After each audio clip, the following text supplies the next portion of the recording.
vamos a hablar de la oración del reino, hermanos.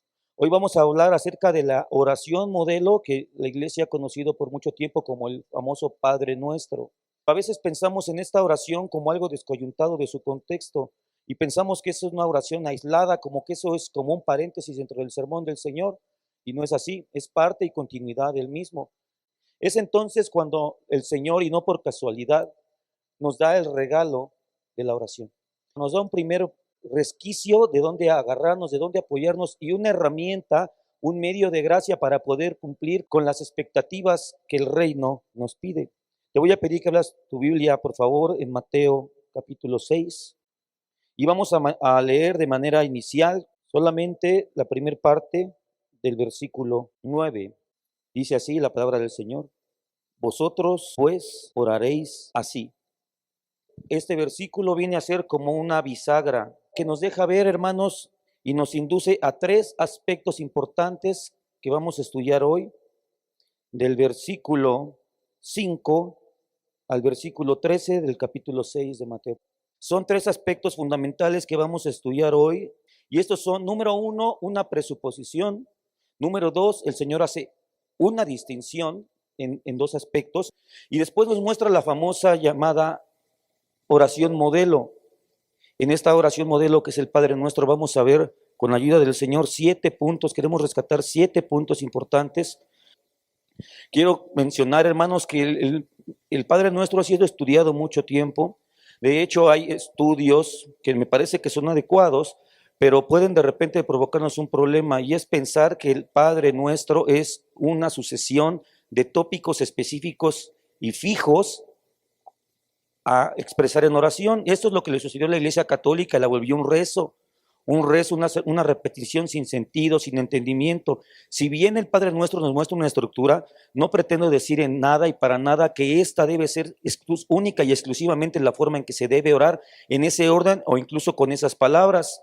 Esto sería negar las Escrituras, puesto que nosotros nos encontramos en la Biblia con diversas oraciones.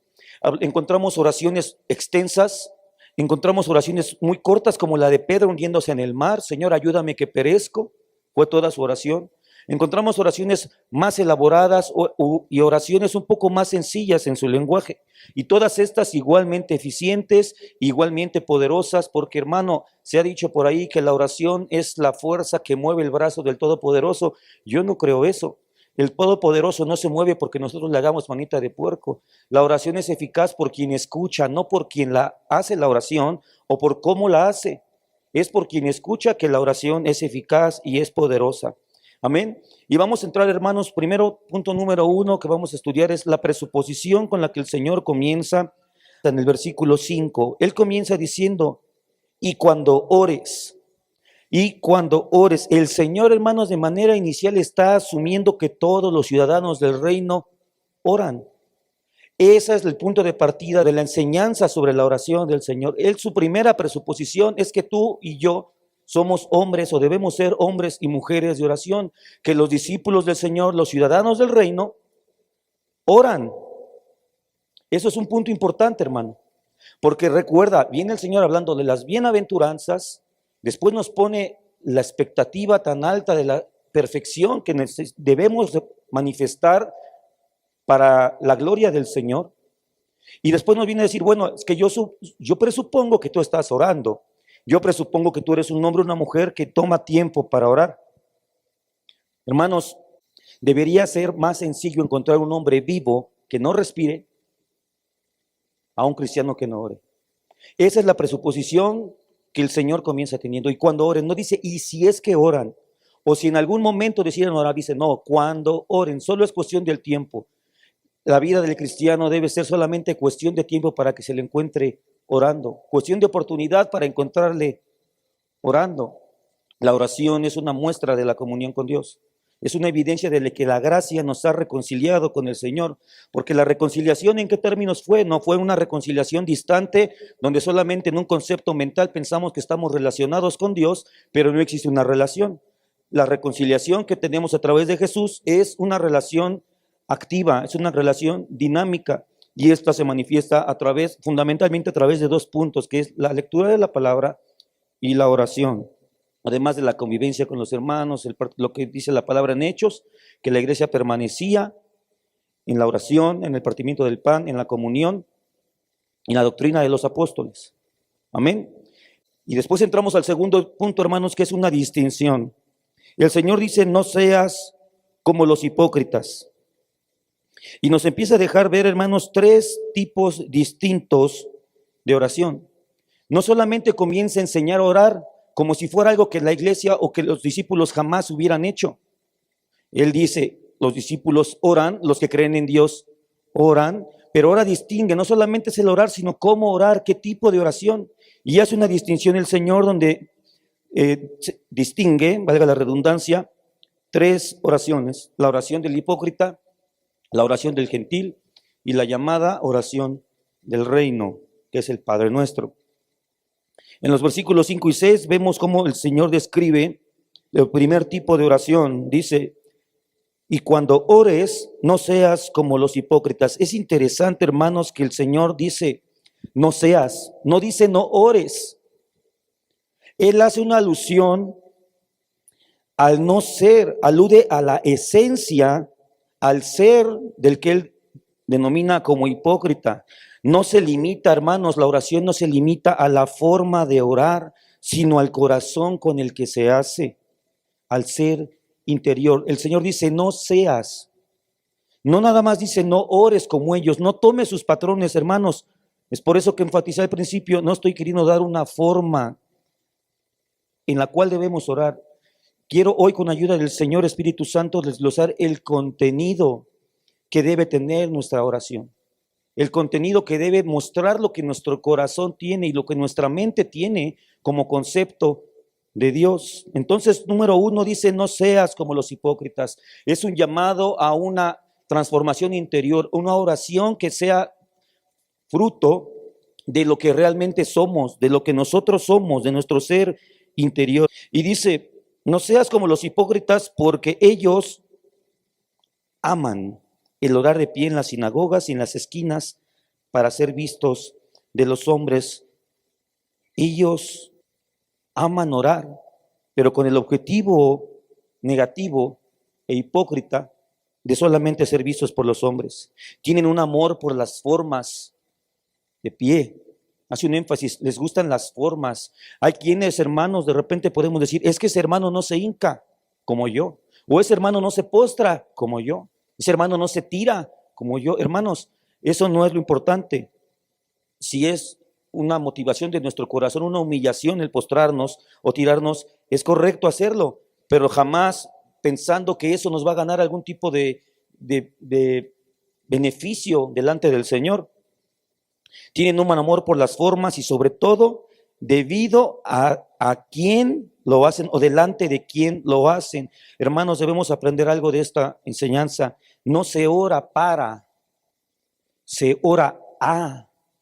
No se ora para obtener o para solamente tener una expresión.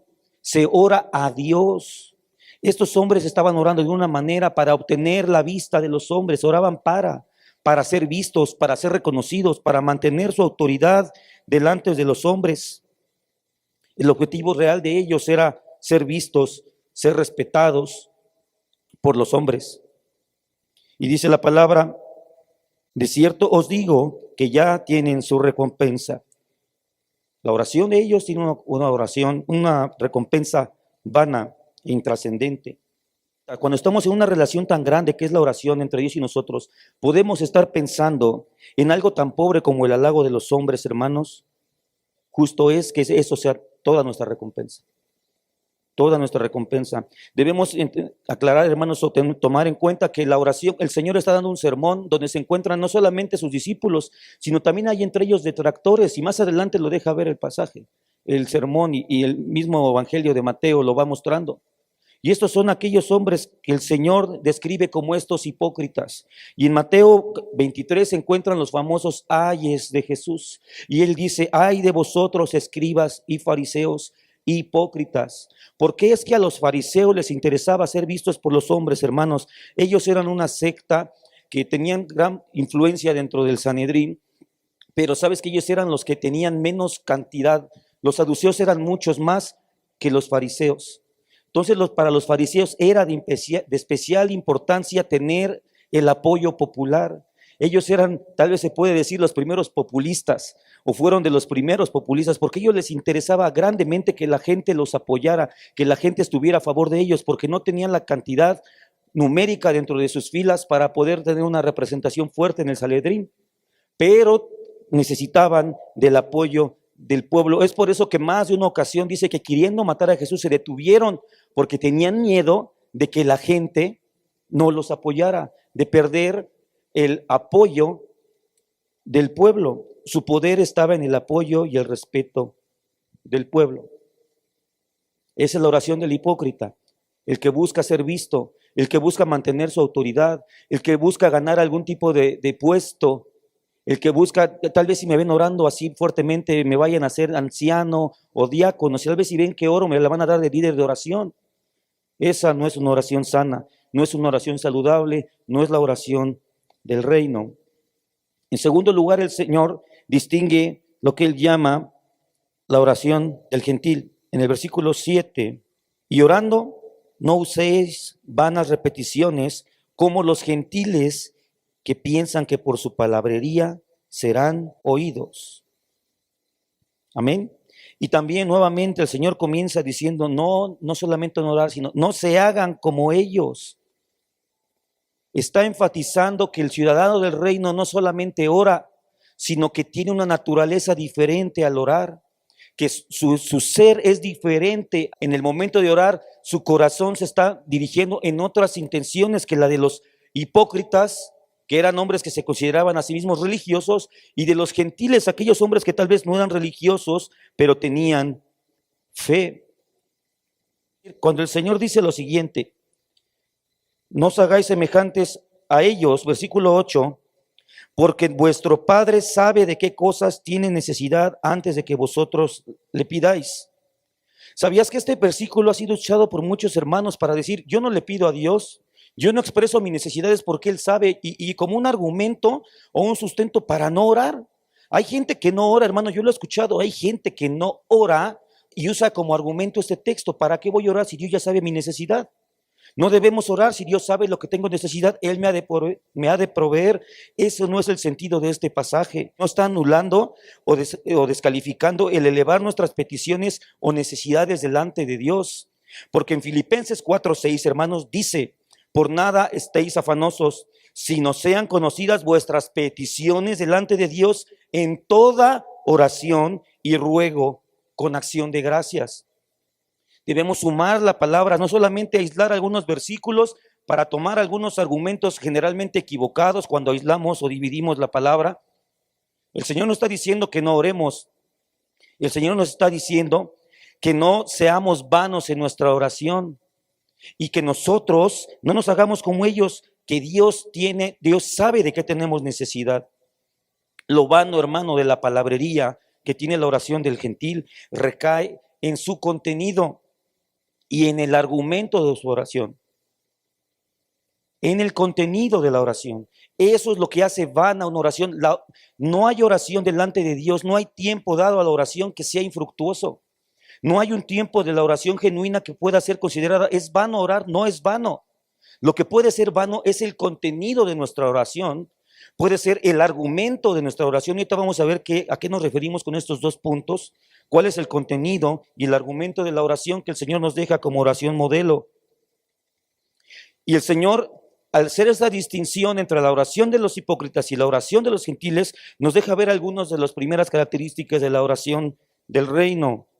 En el versículo 6 dice, mas tú, cuando ores, entra en tu aposento y cerrada la puerta, ora a tu Padre que está en secreto. Número 1, es una oración íntima, es una oración privada. Si bien, hermanos, existe la oración congregacional, al inicio de esta exposición oramos y no estamos violando este principio. Estamos hablando de una oración aquí privada, una oración devocional, una oración de intercesión. Número 2, está dirigida al Padre, no a los hombres, no a los hombres. Y dice algo importante, ora a tu Padre que está en secreto. en secreto, en lo íntimo.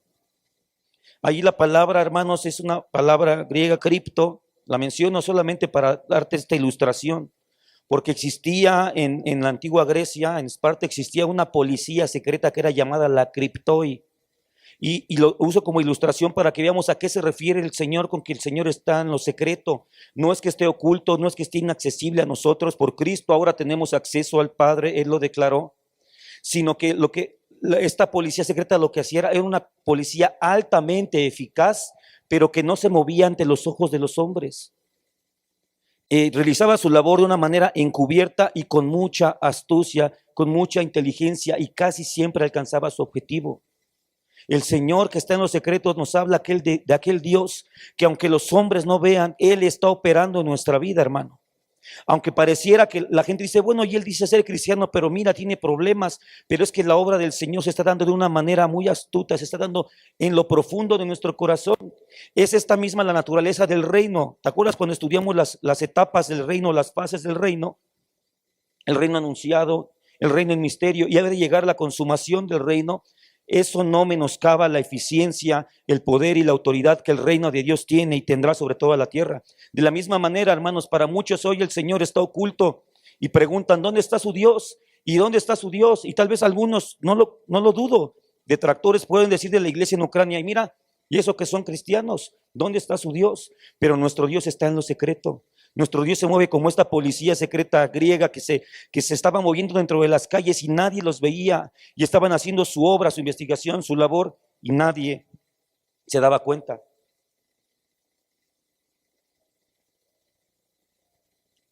Es una oración íntima, es una oración paternal o fraternal de un hijo hacia su padre, y es una oración secreta que aunque no veas el fruto de tu oración en el momento, está operando de manera encubierta, como encriptada, de una manera oculta, pero no por eso ineficiente, es activa y eficiente.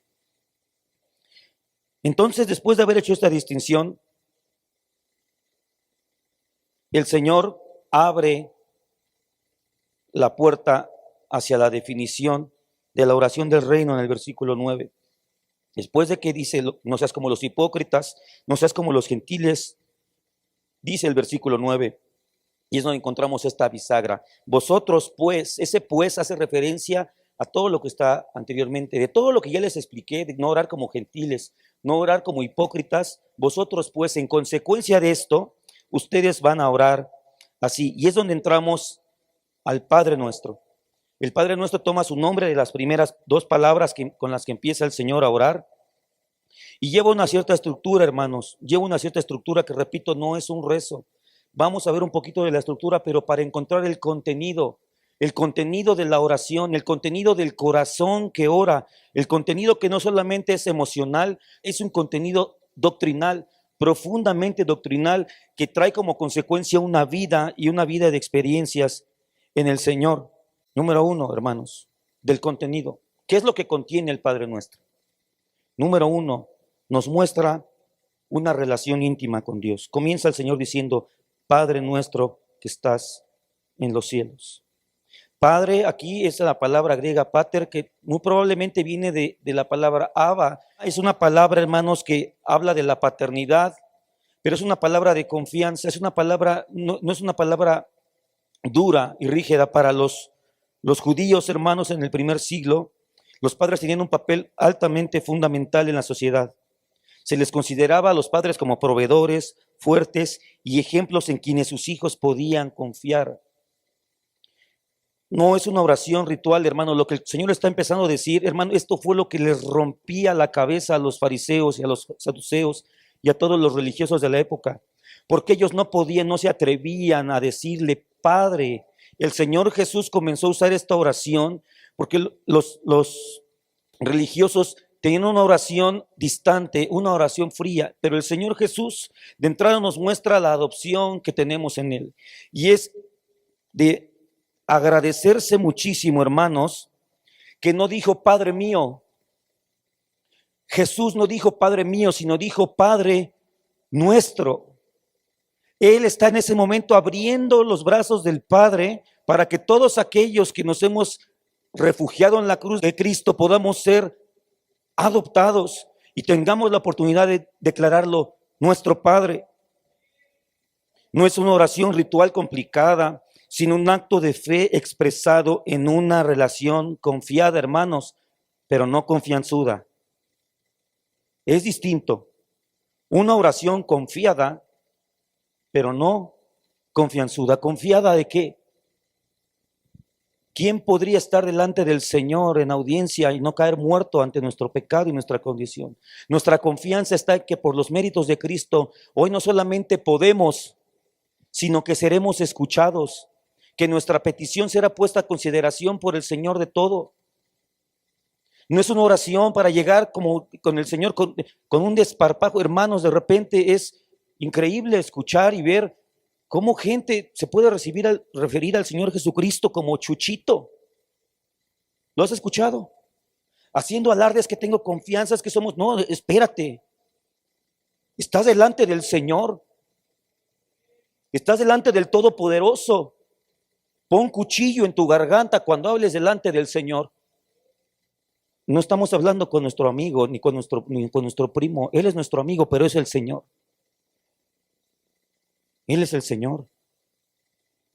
Es una oración confiada, pero no confianzuda.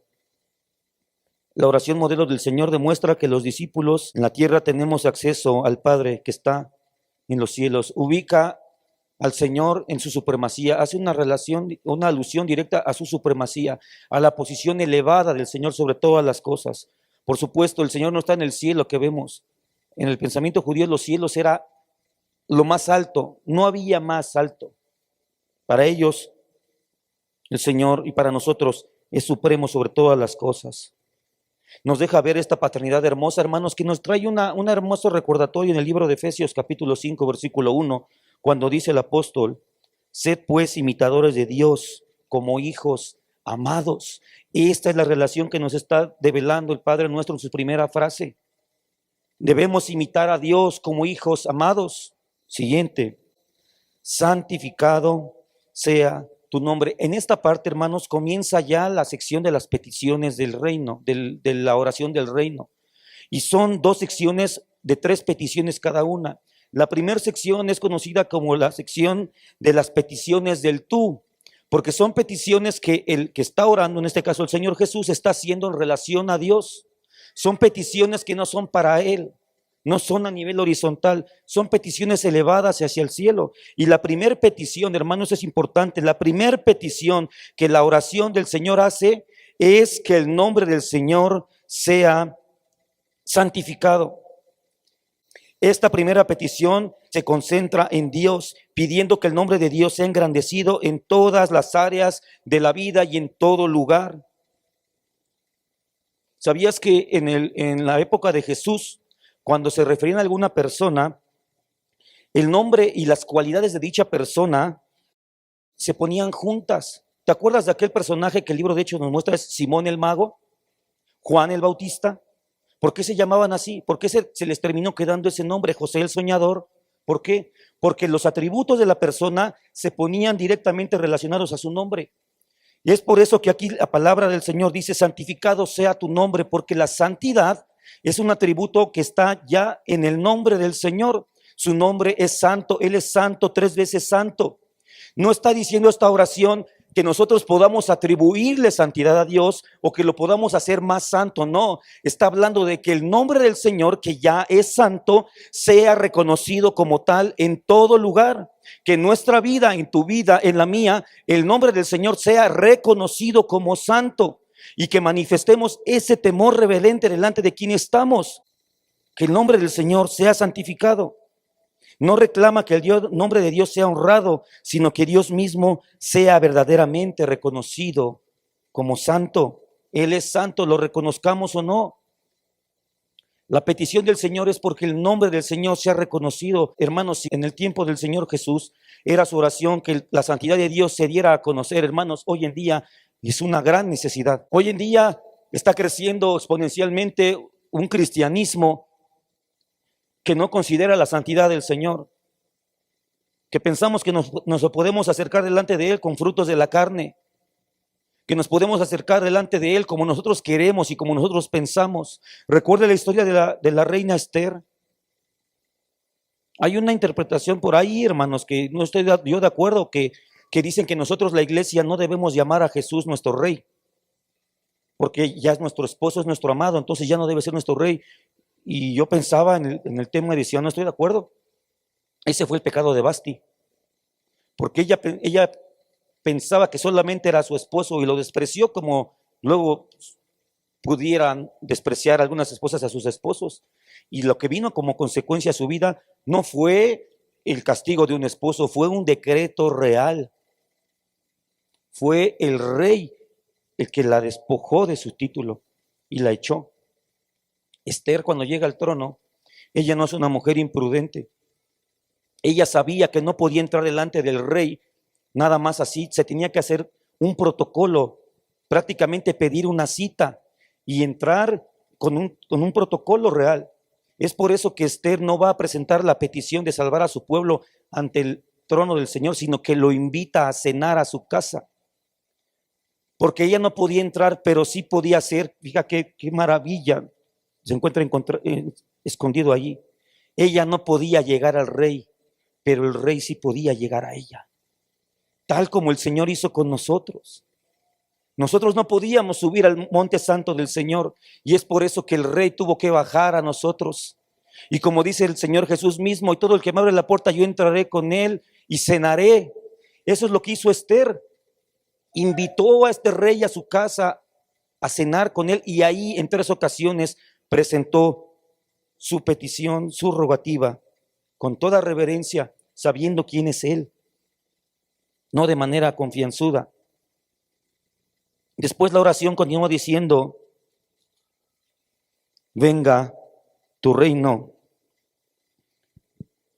La oración del reino tiene como contenido un anhelo, el anhelo por la manifestación del reino de Dios, por el reino consumado. Venga tu reino. Los discípulos anhelan la llegada plena del reino de Dios, la manifestación de este reino consumado. Jesús está enseñando a sus discípulos a orientarse hacia la llegada del reino. Toma en cuenta que ya van 2 peticiones ahorita y ninguna ha sido para ellos. La primera ha sido para que el nombre del Señor sea santificado. La segunda es para que el reino del Dios venga a la tierra. Esa es la orientación que el Señor está enseñando para orar. Y viene pegada con la tercera petición. Y hágase tu voluntad como en el cielo, así también en la tierra.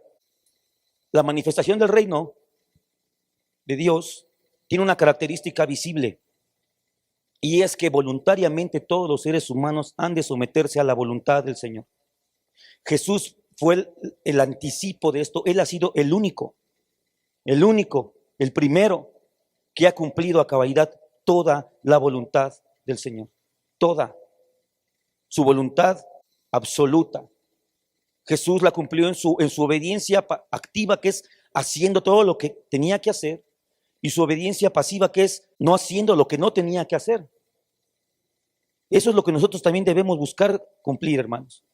No solamente es hacer lo que Dios nos pide, porque pensamos que con cantar, con danzar, con orar, todo lo que es activo, con servir, pensamos que es suficiente, pero no nos abstenemos ni obedecemos al Señor de manera pasiva, como no haciendo lo que la ley moral de Dios nos dice no hacer. Hay que obedecer a Dios también no haciendo cosas, no todo es hacer, porque si pensamos que obedecer a Dios es solamente hacer, caeremos en un activismo cristiano, caeremos en una situación de estar haciendo como buscando ganar un mérito, y no, para nada.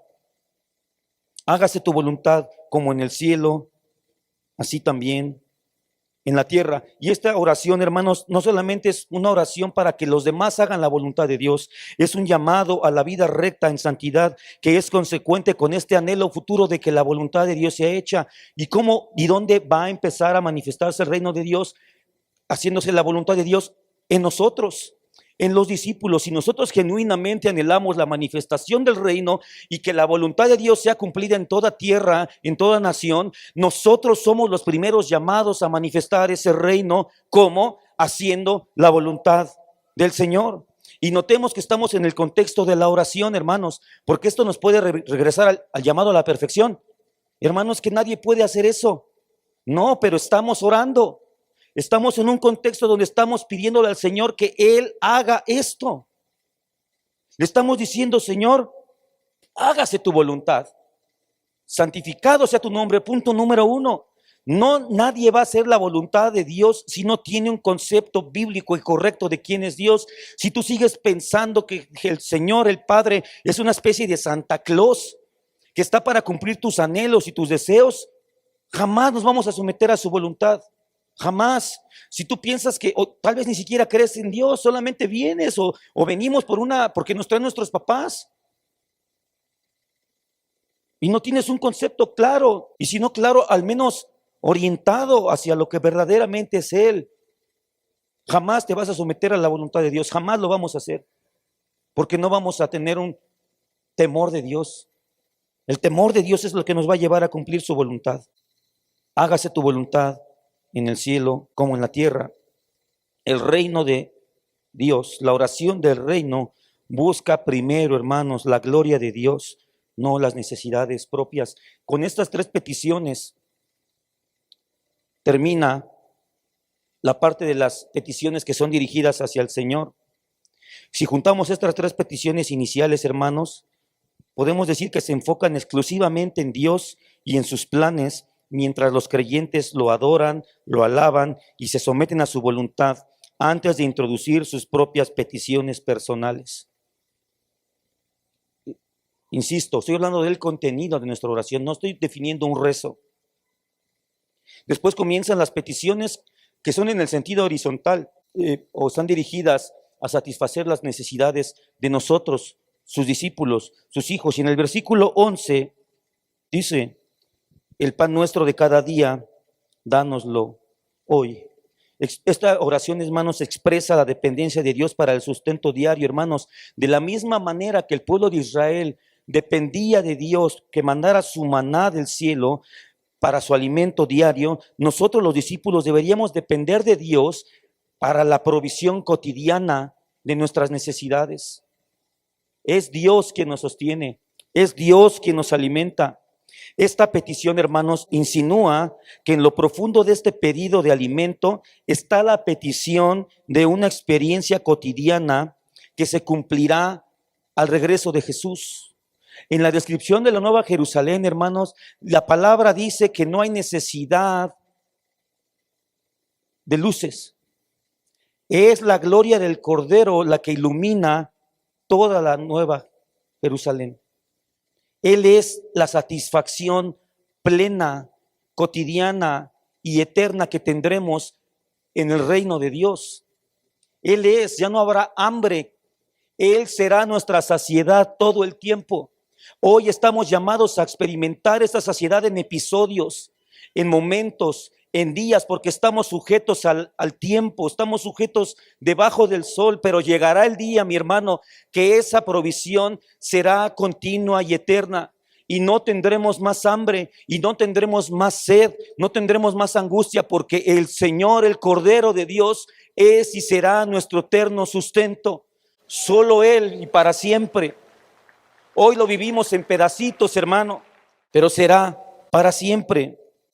En esta petición, hermanos, algunos pueden pensar que hay ciertas limitantes, porque nosotros como hombres pretendemos o siempre queremos asegurar nuestro mañana, ¿no? Y nos venden seguros de vida y estamos ahorrando como aquel que llenó su granero, ¿no? Para nuestra vejez o para cuando ya no tengamos trabajo. Y tendemos a tratar de asegurar nuestro futuro, nuestro mañana.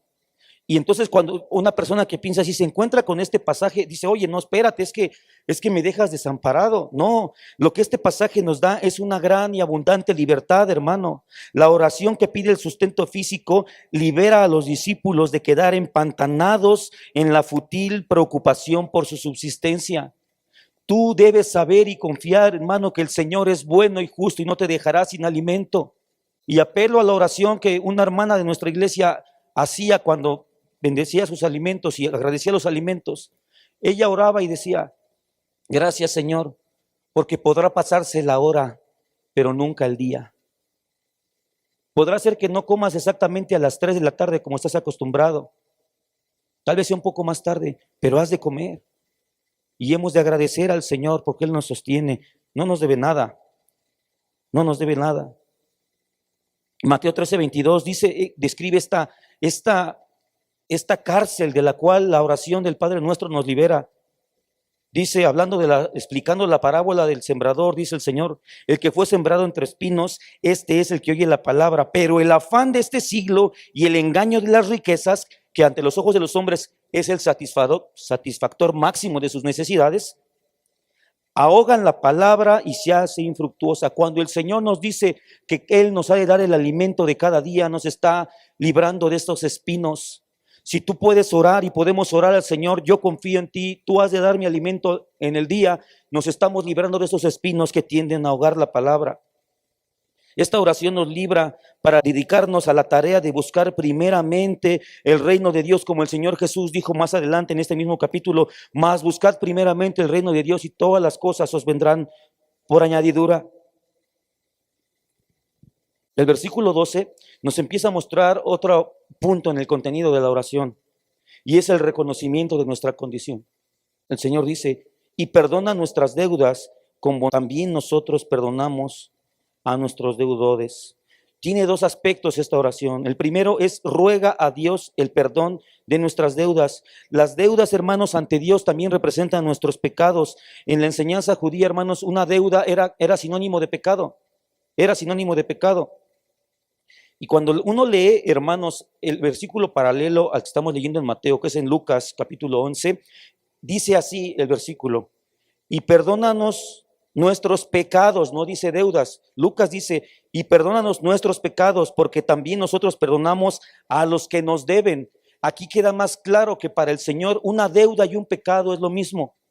Nosotros estamos en deuda con Dios por causa de nuestro pecado. Es por eso que, como estudiamos hace unas semanas en la justificación, esa deuda fue satisfecha a través de un acto legal, que es la justificación de Dios, donde su justicia, la justicia de Él, ahora está anotada a nuestra cuenta y tenemos saldo a favor delante de Él, por el cual podemos hoy tener acceso ante Él. Amén. Pero el segundo aspecto de este punto dice, como también nosotros perdonamos a nuestros deudores. Hermanos, aquí tenemos que aclarar algo. No se trata de que el acto de perdonar merezca el perdón eterno, sino que es indicio de que la gracia de Dios está obrando en la persona que perdona y que la misma gracia lo perdonará a su debido tiempo. Hermanos, el que tú y yo podamos perdonar es evidencia de que hemos sido perdonados. No podemos dar lo que no hemos recibido. Si alguien no puede, y digo literalmente no puede, porque hay quienes no quieren, pero dicen no poder.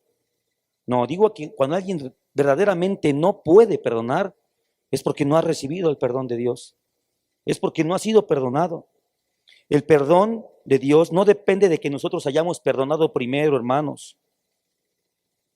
Sin embargo, sí debemos buscar perdonar como evidencia de nuestro perdón, a fin de que la gracia del Señor nos perfeccione y nos permita llegar delante de Él.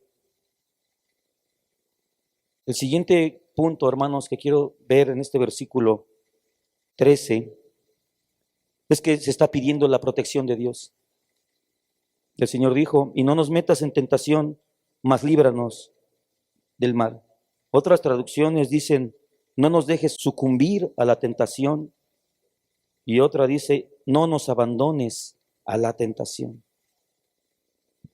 Quizá podemos pensar que esta tentación es una tentación específica que estamos pensando, pero yo creo que en el pasaje se refiere a las tentaciones de la vida cotidiana. Y esta fluye del punto anterior, del reconocimiento de nuestros pecados. Al reconocer nuestra condición delante de Dios, debemos reconocer que necesitamos de su protección. Hermano, tú y yo no vamos a poder cumplir la voluntad de Dios si Él no nos sostiene. No vamos a poder evitar la tentación ni caer en el mal si el Señor no es nuestro protector. La expresión, hermanos, esta parece señalar que es la prueba, es una prueba cotidiana, son las tentaciones del día a día. Hermanos, la tentación no es en un solo momento. Ni siquiera en la vida del Señor Jesucristo fue tentado. Conocemos el pasaje de la tentación del Señor, donde dice que 3 veces fue tentado. Yo de entrada sospecho que no fueron solamente 3 veces, sino que 3 veces se registran 3 tentaciones, pero yo sospecho que esos 40 días fueron de tentación completa. ¿Recuerdas cuando el Señor Jesús multiplicó el pan? ¿Recuerdas qué es lo que sucedió después? La gente que quería hacerlo el rey del pan. Ese fue otro momento de tentación en la vida de Jesús. Esa fue una de las tentaciones que Satanás usó. Le dijo, no te daré todos estos reinos, te haré rey, le dijo. Ahí fue Satanás directamente, pero en la multiplicación de los panes, el Señor Jesús fue tentado una vez más por ese punto, en ese detalle. Lo querían hacer el rey, lo querían levantar. ¿Y él qué hizo? Se apartó de ellos, huyó, se escapó. Ese fue otro momento de la tentación del Señor. Entonces, asimismo nosotros, la tentación no es solamente una vez en cada X tiempo. La tentación estamos ante la tentación todo el tiempo, todo el tiempo. No nos dejes, dice esta traducción, no nos dejes sucumbir a la tentación. No nos dejes sucumbir a la tentación. La Reina Valera cuando dice, no nos metas en tentación, a veces tal vez puede ser un poco confusa porque pareciera que Dios es el que nos tienta, ¿no? Pareciera como que Dios es el que nos mete. Dice, no nos metas en tentación, pero la palabra dice que Dios no tienta a nadie y Dios no puede ser tentado. Él prueba. Yo pienso que la petición del Señor es, no nos abandones en la tentación, sosténnos. Hemos de pasar la tentación, pero si Dios nos sostiene, podemos vencerla, mi hermano. Podemos vencerla y cobremos ánimo. Si estamos pasando tentaciones en nuestro trabajo, en nuestra escuela, donde sea, cobremos ánimo. El Señor puede sostenernos. El Señor puede hacer que no caigamos en ello. Pero debemos buscarlo fervientemente y de corazón. Mas líbranos del mal, Señor. Igual, hermano, el mal es real, existe. Y no solamente las personas malas, sino el mal, que es el motor, es lo que dinamiza la maldad de los hombres. Existe, pero el Señor es poderoso para librarnos y apelamos a su protección. Apelamos a su divina providencia para que nos sostenga y que todas las cosas obren para bien en nosotros. No solamente para darnos un beneficio, porque a veces pensamos que el obrar para bien solamente es en el sentido de darnos algo nuevo y bueno, pero algo bueno que también Dios puede hacer en esto, en nuestra vida, es que no caigamos en el mal, es que no caigamos en la tentación, y Dios es poderoso para hacerlo. La oración del reino, hermanos, algo que está implícito en toda la lectura que hemos estado haciendo, es que el reino de Dios es una comunidad. Esta oración es una oración comunitaria. Si te has dado cuenta, todos están en plural. Dánoslo, perdónanos, líbranos, guárdanos. Todo es en plural, hermanos. Esto indica una postura colectiva. La oración del reino no es una oración egoísta. No es una oración que solamente considera las necesidades propias. Aunque estas peticiones que estamos viendo son hacia las necesidades terrenales de los hombres, ninguna de ellas se da en el mí, dame a mí, ponme a mí, sálvame a mí, es sálvanos. El entendimiento colectivo del Señor Jesús es sobre su iglesia. Él estaba hablando de la iglesia. Él estaba hablando de que seríamos un pueblo integrado por diversidad de hombres y mujeres, que debemos aprender a pedir en sentido comunitario, aprender a pedir por todos nosotros, hermanos. ¿Sabes por qué a veces nuestras oraciones pierden fuerza como iglesia? Porque cada quien está orando por sus propios problemas y únicamente por sus propios problemas. Y estamos orando nada más por nosotros. Pero dice la palabra que si dos o más se pusieren de acuerdo para orar, Dios ha de cumplirlo. Dios ha de atenderlo. Nuestra oración cobra fuerza cuando somos de un pensamiento colectivo, cuando no somos egoístas en nuestra oración, solamente por nosotros. Y yo vengo a orar para que oren por mí. Yo vengo a que oren por mí. Hermano, deberíamos estar orando nosotros por nosotros. Así serían solucionadas muchas situaciones. Pero como no soy capaz de orar ni por mí mismo, necesito que alguien más ore por mí. ¿Cuándo voy a orar yo por otro? Si no somos capaces de orar por nosotros y necesitamos, con esa frase que yo nunca he entendido bien, vengo a que me haga oración. No, ora al Señor y siéntete parte, sábete parte de la iglesia de Cristo y pidamos en comunión, pidamos comunitariamente. Sí hay necesidades específicas, pero hay necesidades generales que la Biblia nos deja ver como santidad, como temor de Dios, como protección de Dios, como certeza de la salvación. Esas son cosas que podemos orar por todos. Todos necesitamos esto. Todos necesitamos esto. Todas las oraciones, hermano, en el pensamiento judío estaban hechas en sentido de comunidad. Tú sabes, hasta hoy los judíos son conocidos por esto porque se apoyan entre ellos. Ellos se ayudan. Y esto deriva de la cultura, de la forma de pensar que el Señor les legó. Un pensamiento de comunidad, un pensamiento plural, pero en uno solo.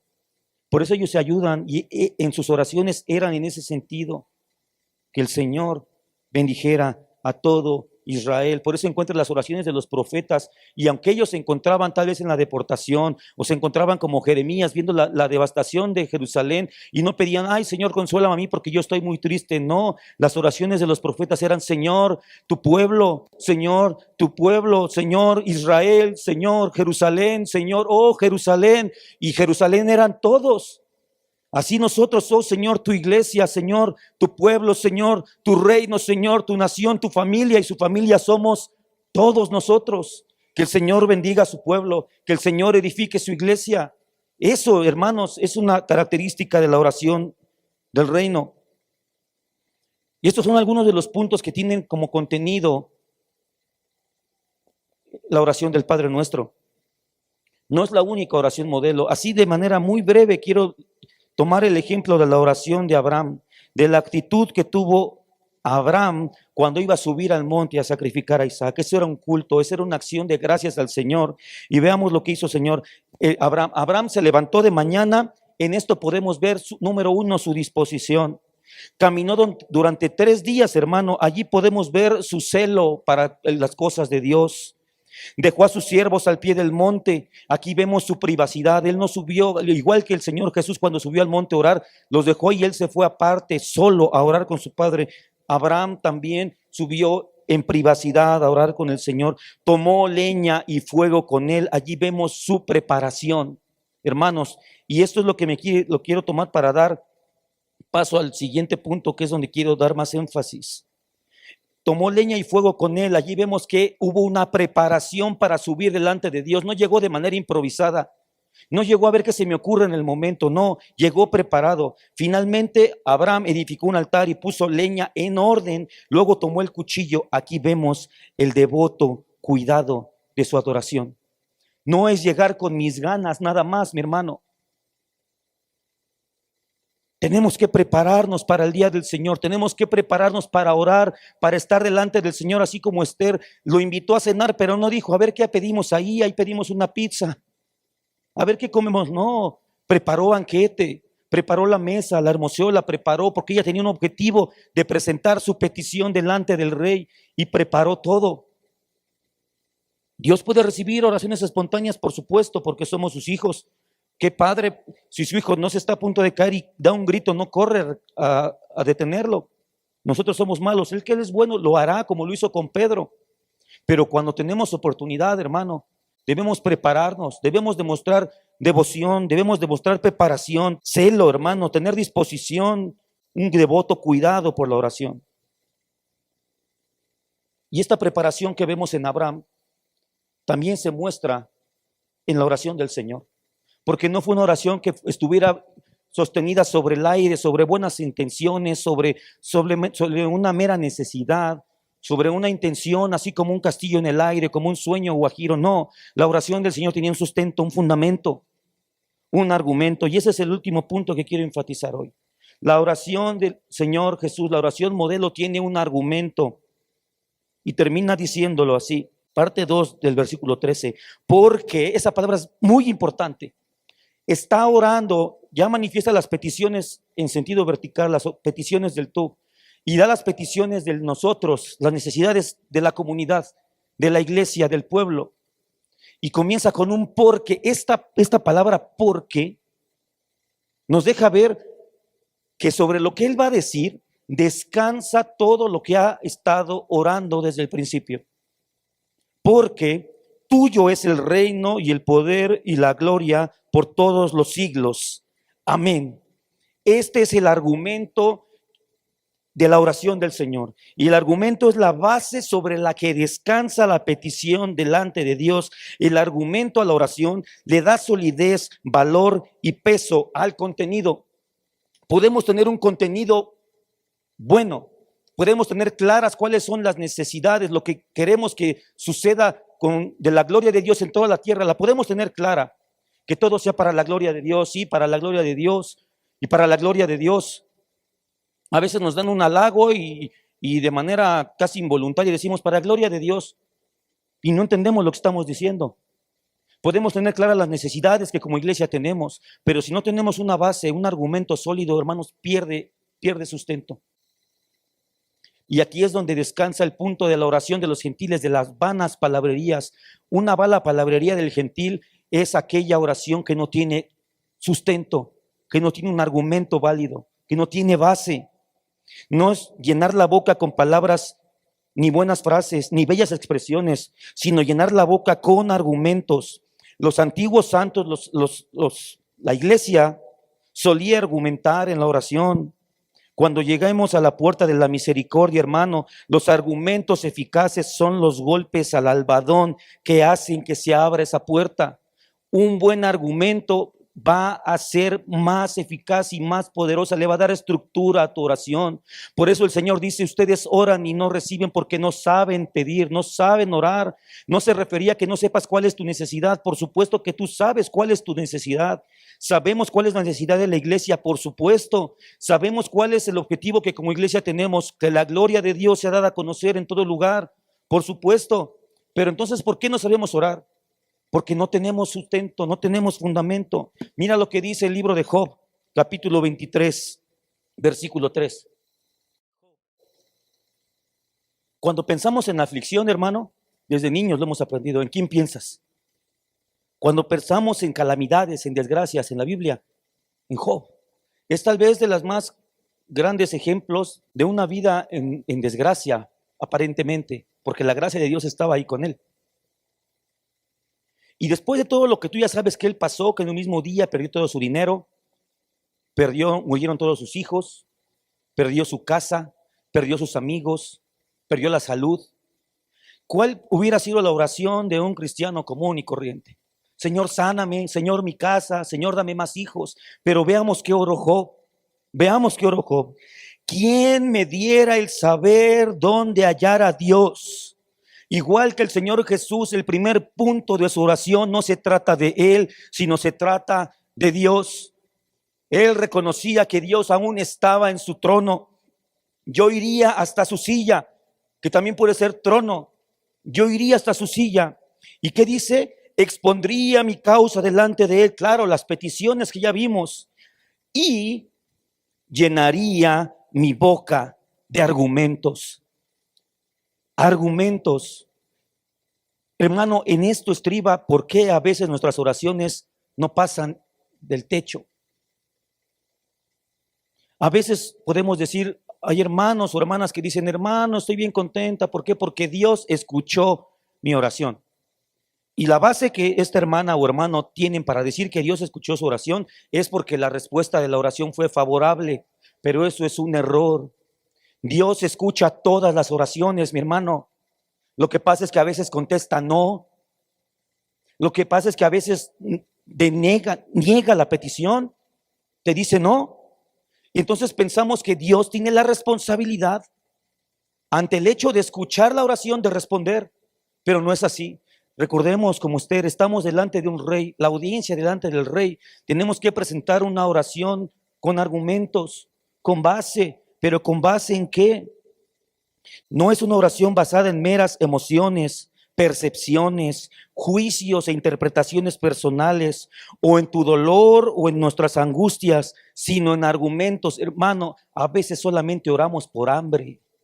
A veces solamente oramos por dolor, a veces solamente oramos porque creemos ver algo. Esa no es base suficiente para orar delante del Señor. Y recuerda, estamos tomando como base la oración modelo del Señor Jesús. Él dijo, porque tuyo es el reino. Pero hermanos, ¿por qué usar argumentos? O sea, ok, están los argumentos, pero ¿por qué? No es porque Dios sea lento para dar, hermanos. No es porque podamos cambiar el propósito divino. No es porque Dios necesite ser informado de cualquier circunstancia en relación a nosotros o cualquier cosa en conexión con la misericordia. No, no es porque le tengamos que recordar a Dios nada. Los argumentos son para nuestro propio beneficio, no para el de Dios. No es un requerimiento, una necesidad que Él tenga. No es que nos diga, bueno, ¿quieres que yo te conteste? Tienes que cumplir con estos requisitos. No, estos argumentos son dados a la iglesia para nuestro propio beneficio. Él requiere que argumentemos con Él y que expresemos sólidas razones, porque en esto, en los argumentos, es donde se fragua, donde se solidifica nuestra fe. La oración del Señor Jesús descansó en el argumento de que el reino, el poder y la gloria son del Señor.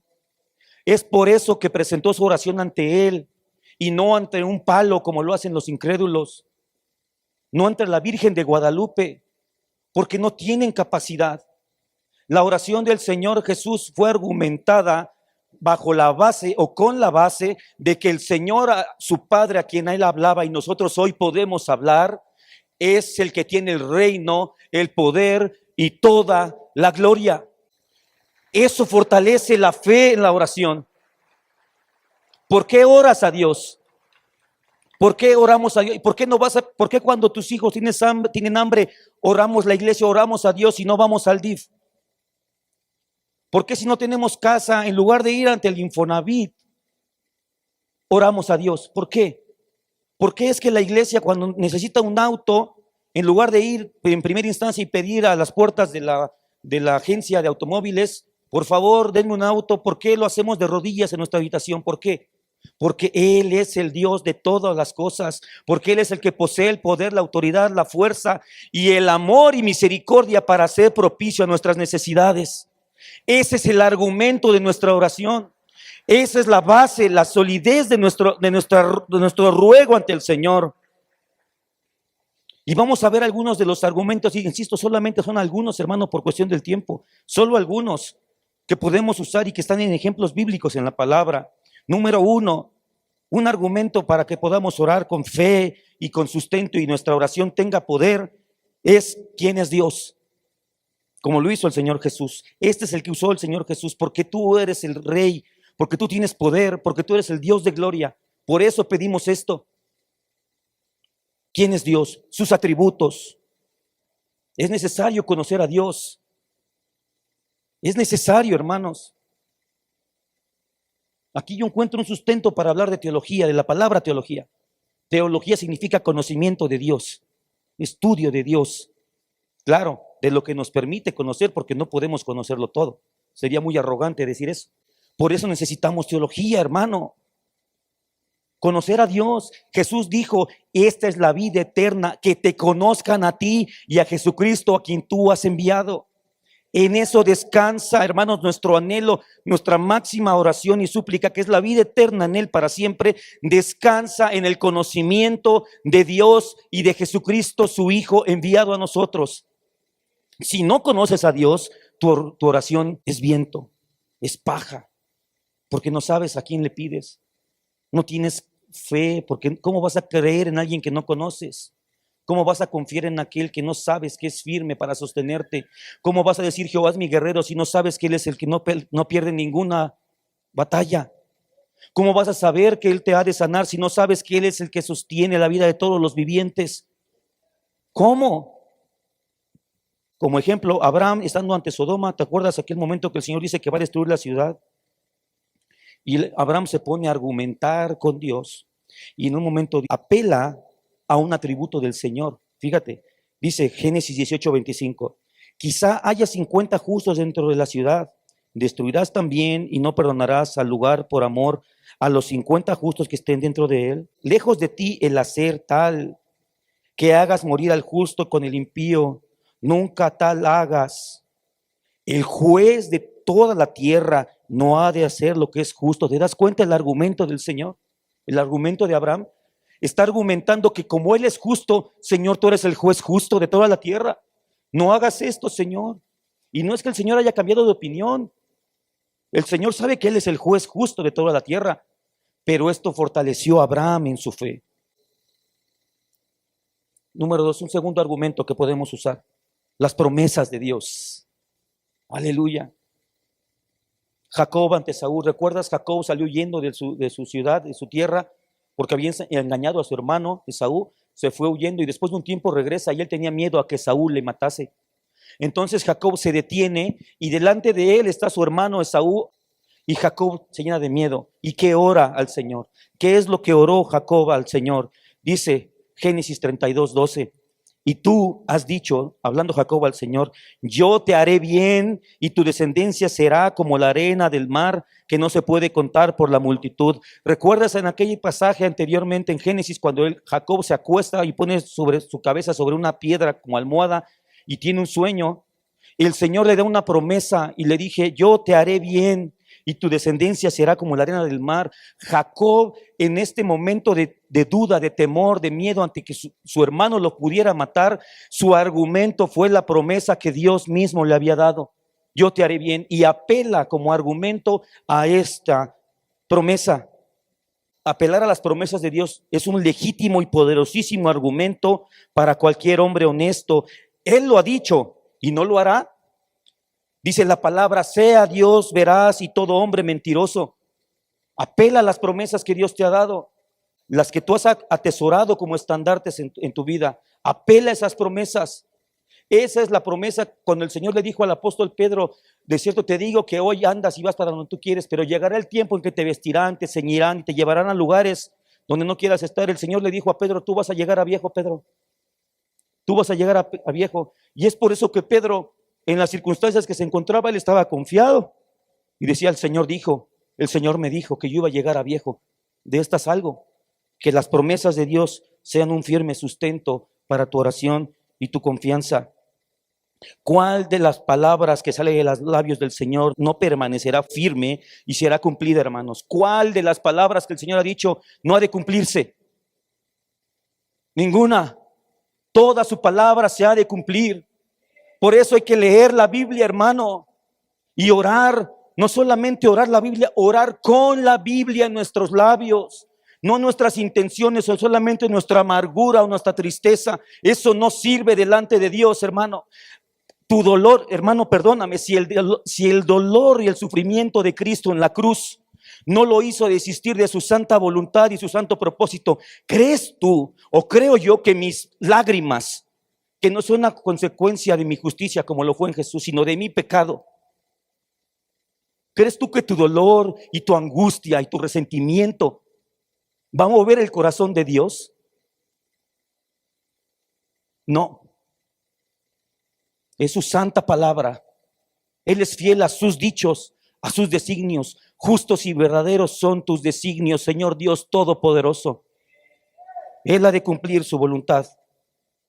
Podemos hoy nosotros sumarnos, hermanos, a este clamor o esta declaración tan poderosa que tuvieron muchos patriarcas llenos de canas en el Antiguo Testamento, que llegaron a viejos y como Josué dijeron, no ha faltado una palabra de todas las buenas palabras que Jehová vuestro Dios había dicho de vosotros, todas han acontecido, no ha faltado ninguna de ellas. Gloria al Señor. Y estas promesas, hermano, no solamente puedes tomarlas como argumento al futuro, sino también las promesas ya cumplidas. Hermano, voltea a tu pasado, ve lo que Dios ya hizo por ti, ve las victorias que ya te ha dado, las batallas que Él ha peleado a favor tuyo, de tu familia, y regocíjate y afírmate, Señor, tú me libraste de aquel día que tuve cáncer, tú me libraste cuando estuve en la cárcel, tú me libraste cuando todos me dejaron solo, Señor, no has de dejarme en esta ocasión. Y toma ánimo. Toma fuerza y oremos al Señor con argumentos, no con mi dolor. Mira, Señor, ayúdame que estoy bien triste, que como lloro, mira cómo son bien malos. El Señor sabe la maldad de los que te persiguen. No lo vamos a conmover con eso, pero los argumentos, estás en audiencia delante del Rey, juez justo, con argumentos. Otro argumento, el grandioso nombre de Dios. El grandioso nombre de Dios. Cuando Moisés, con ayuda del Señor, saca al pueblo de Israel de Egipto, dice la palabra que Moisés pidió por misericordia, porque el Señor le dijo, Te los voy a matar, Moisés, los voy a matar a todos y te voy a dar un pueblo nuevo. ¿Cuál fue la oración en respuesta de Moisés? ¿Qué es lo que Moisés contestó? ¿Qué dirán, Señor? Leo desde el versículo 13 de Números 14. Pero Moisés respondió a Jehová: lo oirán luego los egipcios, porque de en medio de ellos sacaste a este pueblo con tu poder, y lo dirán a los habitantes de esta tierra, los cuales han oído que tú, oh Jehová, estabas en medio de este pueblo, que cara a cara aparecías tú, oh Jehová, y que tu nube estaba sobre ellos, y que de día ibas delante de ellos en columna de nube, y de noche en columna de fuego, y que has hecho morir a este pueblo como a un solo hombre. Y las gentes que hubieran oído tu fama hablarán diciendo: por cuanto no pudo Jehová meter a este pueblo en la tierra de la cual les había jurado, los mató en el desierto. Moisés le dice: Señor, por amor a tu nombre, si tú haces esto, Señor, si no muestras misericordia, van a decir que tú eres un Dios incapaz, que los dejaste morir en el desierto, que dijiste que los ibas a salvar, pero no lo hiciste. Por esto yo creo que la salvación no se pierde, porque el Señor no va a permitir que aquel que fue declarado justo y santificado y salvo por Cristo, no va a permitir que se pierda al final. ¿Por qué? Porque somos buenos. No, por amor a su nombre, por amor a su nombre, por la reputación de su santo nombre. Aleluya. De la misma manera, su discípulo de Moisés, Josué, en Josué 7, del 8 al 9, dice, ante el juicio que venía por el pecado de Acán, dice Josué: ay, Señor, ¿qué diré? Ya que Israel ha vuelto la espada delante de sus enemigos, porque los cananeos y todos los moradores de la tierra oirán y nos rodearán y borrarán nuestro nombre sobre la tierra. Y entonces, ¿qué harás tú a tu grande nombre? Apela al nombre del Señor. El Señor no te va a dejar caer, no porque seas bueno o no porque no lo merezcamos. Merecemos caernos de cabeza, hermanos. Pero el Señor, pedimos tu misericordia, Dios, para que tu nombre no sea vituperado. Otro argumento, el vituperio del Señor, el celo por Dios. ¿Te acuerdas aquella ocasión en que el profeta Elías estaba frente a los profetas de Baal? ¿Te acuerdas? Y que estaban viendo a ver quién es más Dios, a ver quién es más Dios. ¿Recuerdas la forma tan sarcástica que el profeta se expresaba? ¡Ey! Grítenle más fuerte. Tal vez está ocupado su Dios, tal vez esté dormido, despiértenlo. Y con sarcasmo, por el celo del Señor. En alguna ocasión, hermanos, nosotros podremos hacer lo mismo y deberemos hacer lo mismo. Señor, decir: oh Señor, por tu deidad, por tu excelencia, si en verdad eres Dios, muéstrate para la ayuda de tu pueblo, Señor. Que todos vean que Dios es verdadero, que Jehová de los ejércitos es nuestro Señor, que Jesucristo es nuestra roca y nuestra salvación. Y que los que claman a las telas y a los palos, ¿dónde está tu Dios? De repente perdemos estas riquezas de la iglesia, hermano. No las estoy descubriendo yo, no es doctrina nueva, hermano.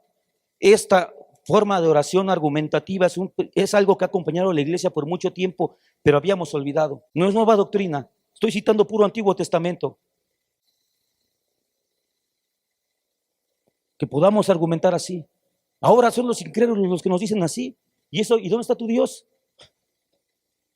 Ahora ellos usan los argumentos en nuestra contra porque nosotros no los conocemos, porque no leemos la Biblia, porque no estudiamos la palabra, porque no estamos prestos en nuestra mente a ocuparla, porque su gloria se ha dado a conocer. Pero hermanos, tenemos el más grande, el más firme, el más sólido, el más eficiente de los argumentos que como iglesia tenemos hoy. Es Jesucristo. Ese es nuestro argumento maestro. Es el argumento de los argumentos, mi hermano. Es el grandioso argumento cristiano. Son los sufrimientos, la muerte, los méritos, la intercesión de Cristo Jesús. Por eso el Señor Jesús mismo en Juan 14 dijo: si algo pidiereis en mi nombre, yo lo haré. Porque ese argumento es irrefutable. El argumento de la obra de Cristo es suficiente para sostener la más profunda y la más necesitada, hambrienta y sedienta de las oraciones. Cristo es suficiente. La obra de Cristo es suficiente para sostener nuestras vidas. Si necesitamos cualquier cosa, mi hermano, todo lo que tiene el Padre me pertenece. Es lo que está diciendo el Señor Jesús. El Señor Jesús dijo que Él y el Padre son uno. Cuando uno recibe el argumento que es Cristo Jesús, hermano, nosotros tenemos el argumento para solicitar todos los beneficios, virtudes y gracias que Dios tiene. Todos, no por nosotros, sino por Cristo. Hermanos, nos iría mejor en nuestras oraciones si pensáramos más en los dolores de Cristo al orar que en los nuestros. Nos iría mejor en nuestras oraciones si pensáramos más en el sufrimiento del Señor que en el nuestro. Mira, Señor, cómo sufro. No lo impresiona. El Señor Jesús fue profetizado como el experimentado en quebrantos, el varón de dolores. Tú y yo no hemos sufrido. Y sufrió como cordero, con carácter, con integridad, con hombría, con deidad. Nosotros a veces, lo digo con respeto, iglesia, lo digo por mí, como cerdos, a puro grito y a puro chillido. No enfoquemos nuestra oración en nuestro sufrimiento, en nuestro padecer, en tus angustias. No, enfócalas en los sufrimientos de Cristo, en los padecimientos de Cristo, en la muerte de Cristo, en la vida de Cristo, en todos los méritos de Cristo. Llevemos las heridas de Cristo delante del Señor. Digámosle los clamores y los gemidos que Jesús dio en Getsemaní. Clamemos de nuevo junto con Él en aquel huerto. Que su sangre hable de nuevo desde el frío Calvario a nuestro favor, hermano. Habla y dile al Señor que con esos dolores, con esos clamores, con esos gemidos, con esa sangre, la de Cristo, necesitamos su respuesta favorable. Este es un argumento, hermano, que el Señor dijo: todo lo que pidan en el nombre de mi Hijo, todo se los daré. ¿Qué es pedir en el nombre de Jesús? No es nada más terminar la oración diciendo eso. Es entender que el argumento, la base de nuestra oración es la vida y la obra del Señor. Ese es el argumento. Eso es pedir en el nombre de Jesús. Que pareciera que es Jesús orando. Que oremos como Jesús. Señor, mira por la sangre de Cristo, por los padecimientos de Cristo, por las obras de Cristo, Señor. Ten misericordia. Y que el Señor escuchara como que es Cristo mismo pidiendo a su Padre. Esa es la obra intercesora de Cristo, no es externa a nosotros. La intercesión de Cristo por nosotros es desde el corazón de su iglesia, porque usaremos sus palabras, usaremos su obra, usaremos sus atributos, usaremos sus beneficios, usaremos sus méritos. Gloria a su nombre. El Espíritu Santo nos enseña cómo ordenar nuestra causa. Porque uno puede decir, bueno, y el Espíritu Santo, hermano, ya hablamos del Padre y el Espíritu Santo. Todos estos argumentos, hermano, no los podemos nosotros utilizar. No los podemos ocupar en nuestra oración si no es por obra del Espíritu Santo. Porque no estamos hablando de argumentos históricos. ¿Te acuerdas de aquellos hombres que dijeron en el nombre de Cristo del que predica Pablo? Llegaron con meros datos, con pura información en la cabeza que no había estado al corazón y no había subido a una fe genuina. No se trata de eso. Estos argumentos no solamente es tomar extractos de la Biblia y ponerlos en nuestras oraciones de manera aleatoria, o poner nuestra oración egoísta y aventarle 2, 3 textos y ya. No, mi hermano. Esta oración efectiva, que es la que el Señor nos muestra en el Sermón del Monte, el Padre Nuestro, es fruto y obra del Espíritu Santo. Nos enseña cómo ordenar nuestra causa y cómo llenar nuestra boca con argumentos, como dijo Job. El resultado que tendremos es una boca llena de alabanzas. El Salmo 81:10 dice: yo soy Jehová tu Dios, que te hice subir de la tierra de Egipto. Abre tu boca y yo la llenaré. ¿Y con qué la ha llenado el Señor? ¿Con qué la ha de llenar el Señor? Con Él mismo, con su base, con sus hechos, con sus atributos, con sus promesas, con la obra salvífica de Cristo, con el celo de Dios. Eso es lo que no se está refiriendo a darte las palabras humanas ni a hacerte un gran orador que de repente no podemos hilar 3 palabras y vamos a hablar como Carlos Spurgeon. Aunque sean 3 palabras, hermano, pero con un fundamento firme. Con un fundamento firme. Esa es la promesa del Señor. ¿Sabes, hermano?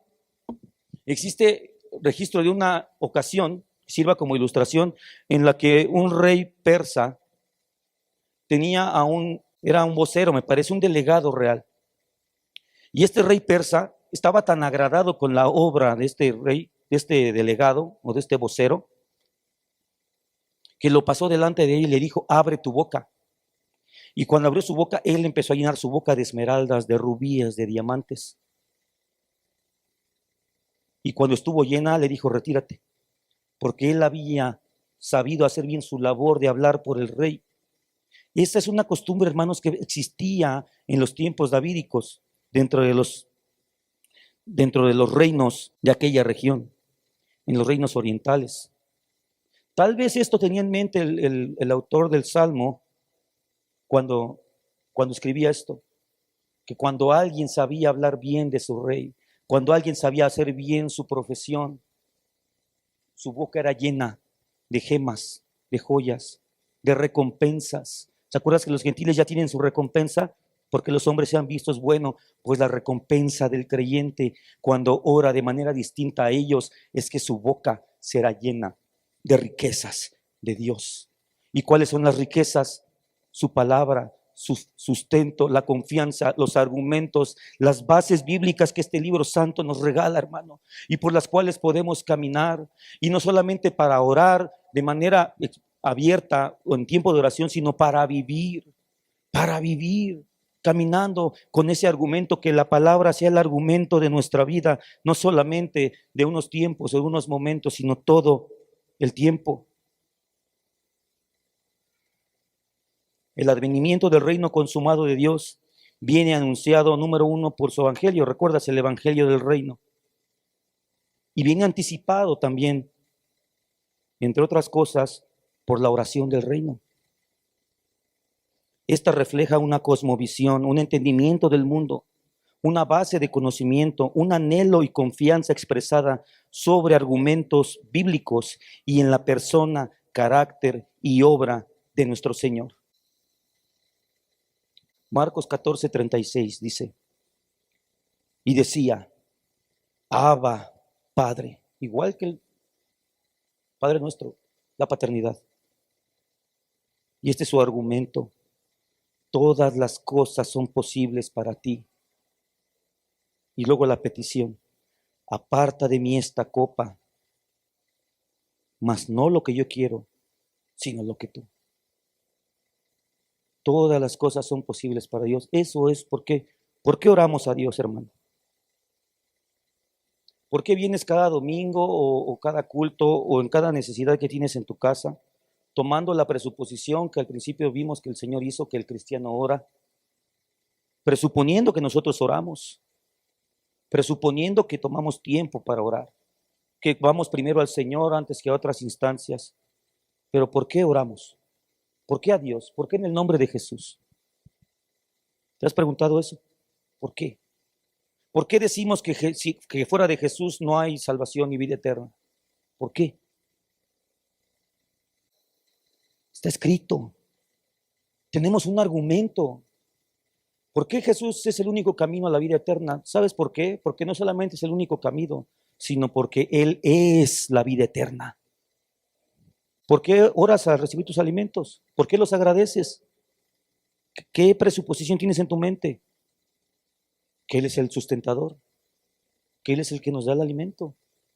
¿Por qué oras por tus hijos al dormir, rogando que amanezcan con vida? Porque tú crees, tu argumento es que Dios sostiene la vida de las criaturas, de los hijos de Dios. Pero debemos tener un argumento, hermano, también entendido, un culto racional. No es la emoción solamente el argumento nos va a llenar de emoción. Oye, no sé tú, pero yo me he llenado de emoción. Y no es porque me esté estimulando, realmente pues no hay mucho estímulo, pero es lo que la palabra nos deja ver. Él es nuestro argumento, es Cristo nuestra roca. Oremos al Señor. Aprendamos a orar con la oración del reino, con una oración basada en las Escrituras, con una fe bíblica. El pensamiento de los puritanos tenían una frase que reza de la siguiente manera: ora y persiste en la oración hasta que ores. No depende, hermanos, no quiero que pienses que esto, si tú lo calcas en una oración y la escribes y la rezas, vas a estar llevando una oración eficaz. No, porque esto es obra del Espíritu Santo y solamente por su obra, su gracia, su misericordia, podremos orar de manera bíblica y correcta y veremos los resultados, hermano. Porque tal vez nunca, aunque hemos dicho muchas veces al terminar nuestras oraciones en el nombre de Jesús, tal vez nunca has orado en el nombre de Jesús. Y si lo hemos hecho, es por su gracia y por su misericordia.